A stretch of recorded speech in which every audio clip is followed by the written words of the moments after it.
పరిమళమిచ్చే సిరిమల్లెల వనమై ఉందాం. గగనాన్ని నేలను కలిపే హరివిల్లుల వంతెన అవుదాం.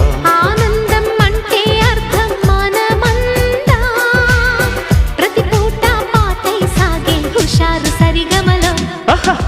ఎన్నో ఎన్నో రాగాలుండే సంగీతం కాదా, చల్లకి నవ్వుల కేరింత.